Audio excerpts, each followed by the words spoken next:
So I was scared. I didn't know how. Yeah. Instead of having it on the side like in most movies, he had it on the trigger.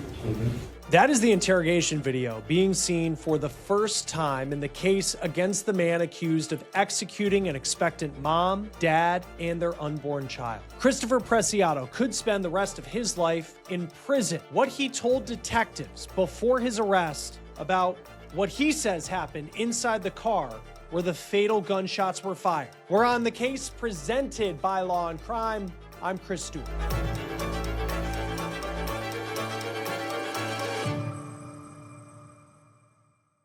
Hey guys, real quick, I want to tell you about this app, Upside. It gets you cash back on everyday purchases like gas, groceries, and takeout. So here's how it works. You download Upside for free, claim an offer at one of their 100,000 plus locations, pay like you normally would with your card, then you verify the purchase and you get money back. It's easy as that. I've used it when I pump gas or maybe I'm doing takeout. I find an offer I like on Upside, pick it, spend, and then money will appear in my app. All I got to do after that, transfer it straight to my bank. Upside's frequent users earn an average of $254 back a year. So to start getting your cash back, click the link in the description or scan the QR code and use promo code OTC to get an extra 25 cents bonus on every gallon on your first tank of gas. It has been a long road to get to this point. Days before Christmas in 2023 is where this story begins. Savanah Soto, just 18 years old, vanished, and it was hours before she was supposed to be induced to deliver her son. Soto went missing, but also the expectant father of that child vanished. His name was Matthew Guerra. Now, family had been searching for the two of them for days. And sadly, the day after Christmas in 2023 is when this case went from a missing persons investigation to a murder. Savanah and Matthew were found shot dead inside a car parked outside an apartment complex. The gunshot wounds were to their heads. Now, this is the man who's accused of firing those shots and killing Soto and Guerra, as well as killing the baby, who is set to be born, that baby's name, Fabian. Now, Christopher Preciado was identified by police, but he's not the only member of his family still facing charges in this case. His dad was also arrested. His name's Ramon. But right now, Preciado's future is being decided in court. He is facing multiple counts of capital murder. And the jury in San Antonio just saw what Preciado told detectives after his arrest in early 2024 in an interrogation. This is video per KSAT in San Antonio. So I'm investigating a case where a couple people were killed. Okay. And then obviously talking to your dad, broken it down that he helped pick you up at the location. Can you walk me through that neighborhood? Maybe like walk you through. Just what were you doing that day? Well, I guess, I don't know, I woke up late. I just got it off of, I don't know actually, what day was it? I don't think I got out of school. I think I'd already been out of school. Okay, December 21st. Yeah, I was getting out of bed late because I had already been out of school for like a week. Okay. Okay. I don't know, just kind of a normal day, a little bit, just wake up, brush my teeth, take a shower, basic stuff. I texted, what's his name? I don't know his actual name. What's the name of your Guapo. Guapo? Okay. Guapo or something, that's what he goes by. Guapo or Guapo? Yeah, Guapo. So in this interrogation, Preciado is talking about how he got in touch with Savanah Soto's boyfriend, that expectant father named Matthew Guerra, around the time the two of them went missing. Now, Matthew Guerra's nickname was Flaco, which is what you heard Preciado refer to him as to that detective. Now, before we continue on with this interrogation, where police say Preciado tells multiple lies, let's talk a little bit about the clues that built up this case over the last couple of years. It appears to be a very complex crime scene, very perplexing crime scene. So this is what police said after the bodies of Savanah and Matthew were found in the car at an apartment complex in San Antonio. And police say they knew pretty quickly that this wasn't a murder-suicide, but this was the work of someone else. Now, as police worked this case, they released this video showing people they described at the time as persons of interest in this case. Now, you can see that dark-colored pickup truck pull alongside a silver Kia. Now, that Kia is Matthew's car, but police say when this video was taken, he was already dead. So someone else was driving the vehicle. Now, as the video continues on, the driver of the pickup truck walks up to that Kia and talks to the person driving Matthew's car. Then they walk back to their vehicle and both cars drive away. The major clue that broke this case was left behind by the girl who did not get a chance to become a mom. One of the key pieces of evidence that we did collect at the scene was Savanah's cell phone. And that was handed over to our technology team, who was able to download some information on there. With the assistance of the U.S. Secret Service, we were able to get enough information, and so that information was given to our detectives today. With that information, the detectives were able to find a possible location of where the suspect vehicle that was released on that surveillance camera, the surveillance video, possible location where that suspect vehicle might be. They made that location, and sure enough, the vehicle was there. They did a little bit of surveillance on the video or on the vehicle, and then were able to determine which house it belonged to. The cell phone reportedly led police to Christopher Preciado, and the second suspect, allegedly his own father, Ramon. Now, police say the lives of Matthew, Savanah, and young Fabian were all lost over a marijuana deal. Christopher, according to police, was allegedly selling to Matthew with Savanah in the vehicle, and then something happened, and then Christopher allegedly killed the expectant parents and their unborn child. Christopher's stepmom also faced charges in this case. Her name is Mirta Romanos. She was accused of allegedly helping with the cover-up of Savanah and Matthew's bodies. She was actually slated to go on trial in November of 2025, but then as jury selection was beginning, prosecutors asked for an extension, the judge denied, and the charges were dropped. But that's a case where charges could be filed once again, and we'll see how this trial plays out with Christopher Preciado, who is the one accused of committing the murders. Mirta reportedly told police that she didn't know of the murders and she wasn't in the truck in the surveillance video, but law enforcement say they had more footage that did show her in the truck and showed her unloading items after allegedly helping dump the bodies. Now, as for Christopher Preciado, his case is the first to go before a jury. In the interrogation video, Preciado says that he was trying to buy marijuana from Matthew Guerra. So you're trying to buy some weed? How much are you looking at? When he arrived at my house, he was kind of agitated already with me. Like, he was like, man, I told you to be out here already.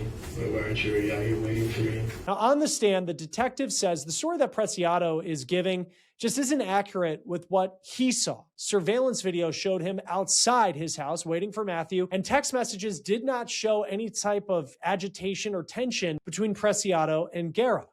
Preciado was alleging that, though, in this interrogation. Preciado then gives a story that he's in Matthew's car and things get violent.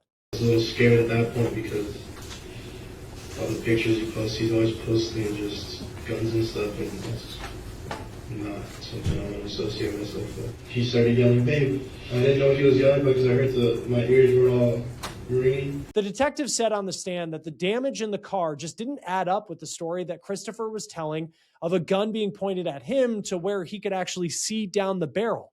And the next part of the interrogation is about the injuries that Savanah sustained. And the detective says those just do not add up either. And he still had it in his left hand like this. And he was like, he just kept yelling babe to her. Because she just started like bleeding. Where'd you I can see she was bleeding right here. On her left side? I think so, yeah. Which side of her body would have been most exposed to the gun, based on his version? The left side. Preciado said that the gun was in his face and then he pushed it out the way, and that is when it went off, hitting Savanah Soto. You said she was sitting in the passenger side, right? In his right side, like the heat. So, look, I'm right here. Here, let's draw this out. Because it's just... Let's draw this out to make it easier. Okay, so this is a car, right? So you got the front seat up here, and it's kind of split like that, and then you got the back seat. Okay? So where's she at? He's in the So driver's he's in the driver's seat. Okay. And then where's she at? She's right here. She's right here. Okay. But she's just. And then where are you? Are you in the center? Well, yeah, I had to sit right here because there was something. There was like a baby seat right A baby seat right here on this side? So There was a baby seat taking up this whole side, so he didn't want me to get it on this side. He wanted me to get it on this Because I'm side. gonna sit in the center. All right, so just point this Not way. like in the center, but like kind of in the, I guess in the center because it's the left seat and the Mhm. right seat's like in the middle of that. Okay. And then so he has a gun right here, right? Pretty much. Like right in the center, right? And then you push it. I push it, yeah. Right, and then so all of a sudden it's already on the bed. He had already had his finger on the trigger though when it was facing me. When it's facing you. Yeah, so he had it on his. And then so you he pushed had it. on the trigger. I pushed it and he, like I guess he thought I was gonna grab something, but I don't have anything to grab. I kind of flashed at him. I was like, "Are you okay?" He was by himself, so I was like, "Okay, I should be okay then, I guess." The detective also said that the blood spatter inside the car just didn't match up with the story that Christopher was giving. In the interrogation video, the detective leaves the room, then returns to confront Christopher about some of what he said. Having the details of what happened, explaining those truthfully, right, always helps out. All right, so this is an opportunity for you to get your side of the story, right? So when we start kind of changing things on how they happen, right, and I can tell how some of them happen because of evidence. Okay, there's certain things that happen in a crime scene where we kind of piece together how certain things happen. Okay, so I want to kind of show you some photos. Okay, I'm going to walk through and I want to see, I want you to be truthful with me. Okay, I know you're saying you pushed the gun. I know you're saying these things. Evidence doesn't support some of what you're saying. Okay, I'm going to explain it. Okay, all right. There's an issue that I have with that, and that is blood on this fender. Okay, that shouldn't be there if you stay inside the car the whole time. Okay, there's also blood in the rims, which shouldn't be there. All right, and then it's in the wind well. All right, that's how I know that you drove from the location from where the incident occurred. Right, so I want to ask you again, did you ever take him outside of that car and put him on the ground? No, I pulled him through, but I had the passenger door open. Did his head or anything come outside? Well, in the back side right here, but did his head ever come outside and rest on this wheel? No, we don't know. It kept hitting the window. Okay, well, how did all this get here? I don't And know. you didn't move him. All right, if you didn't move him outside of the car, I know you're saying you moved him inside the car. If you didn't move him from outside of the car, how did it get there? Honestly, Did all this come from whenever you and your dad were at the location? At Danny K? Did you guys take him out? Did you guys take him out? no. Okay.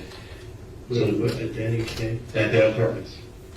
No, I told you, no. Okay. So my question to He you didn't is, honestly know about the situation. He didn't even know why he was there because I was supposed to be home. but what I'm saying is, this right here tells a completely different story than what you're telling me. Okay, there's no reason for the blood to be in the rim. There's no reason for it to be on the tire. There's no reason for it to be in the wheel. Unless he's taken out of that and either placed here or something else. And I'm giving you the opportunity to explain that. Honestly, the only thing I can have to explain for that is if when I opened the door because I had to get myself out of there whenever I put him in there. It's just bleeding everywhere. Are you covered in blood? I didn't actually have any blood on me. Okay. So if you didn't have any blood on you, how would you put that blood there? Preciado's story appears to be falling apart in this interrogation. I understand.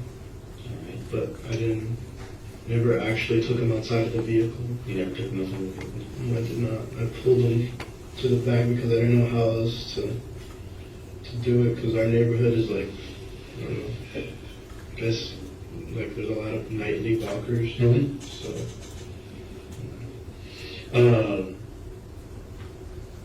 I mean, I don't know how this got here. honestly, I don't know how Right. else to explain that because I told him through there. Through there. And so there's, I mean, with his amount of blood that he's bleeding, right, there's nothing to show that he's being pulled. Did he ever hit the ceiling when you're pulling through? No? No. Okay. Do you just not remember pulling him outside and then putting him in? Because his pants are completely down. What?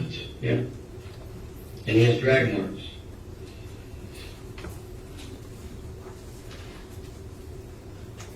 I never took him outside the car. That's the only thing that I'm not understanding here. So whenever you pulled him, did you see his pants down?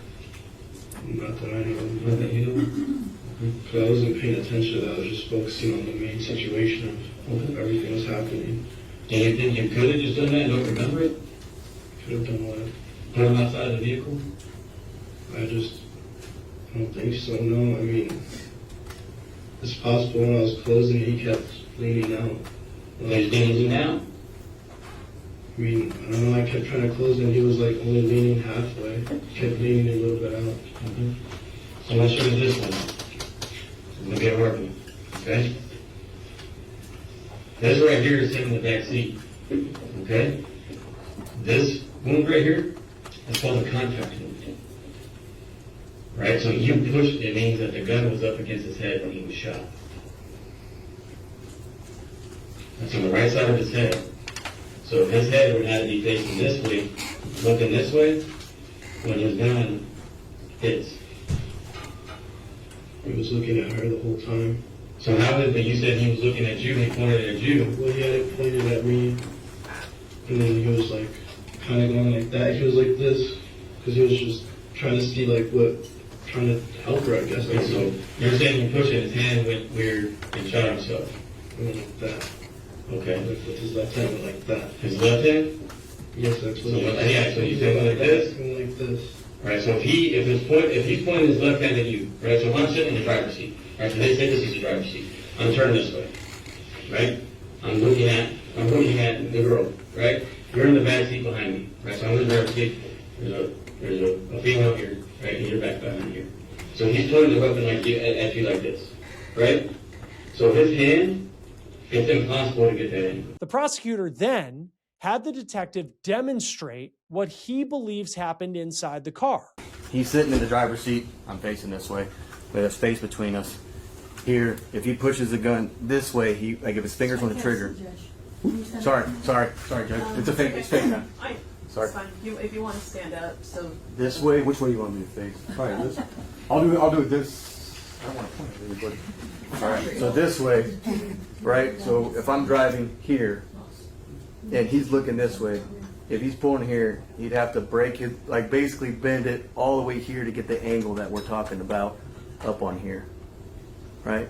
So I'm bringing my arm back to try to get that angle, but like I said, we're going here and bringing it back. You know what I'm saying? So I'm bringing here, trying to bring it back. It's here. Whoop, I'm sorry. Detective, can you turn and maybe face the jury? So that Okay, they so can see what this you're way, talking about? well, I just want to be facing, I don't want to be facing the judge with, so here, right? So I'm trying to get that angle in this way, and I'm trying to get it here, right? So doing that is going to be hard to get a contact shot at the angle at the angle of a through and through with a defect by the visor. Here's how Preciado responded to that theory in the interrogation. Story of you pushing the gun, injuries to them are not consistent with that at all. The injury to his head is the gun was pressed against his head. Doing it with his left hand, this way, give him a little bit. I'm going to check on your dad, make sure he's good. Okay? Sure you don't want to water or soda or anything like that. You good? You positive? I can get you one. It's not a big deal. Now, this seems to have been a very effective witness for the prosecution. The defense did push back in their cross-examination, asking the detective whether there was specific video showing Christopher Preciado moving the bodies of Savanah Soto and Matthew Guerra, to which the detective said no. They ask whether there's fingerprints or DNA that ties him to moving the bodies, to which the detective says no. And they also say that there are no text messages specifically saying that Christopher Preciado was going to kill Matthew Guerra and Savanah Soto. Now, during this trial, tensions have been high. Savanah Soto's brothers have reportedly been thrown out of the courtroom. Preciado faces life in prison without the possibility of parole if he's found guilty. It's important to note, Texas obviously has the death penalty, but the DA in Bexar County in this case decided not to seek the death penalty. We'll see what the jury decides. That will do it for On the Case, presented by Law&Crime. Subscribe to us on YouTube and Spotify, and we're also now streaming on Peacock. I'm Chris Stewart. We'll see you next time.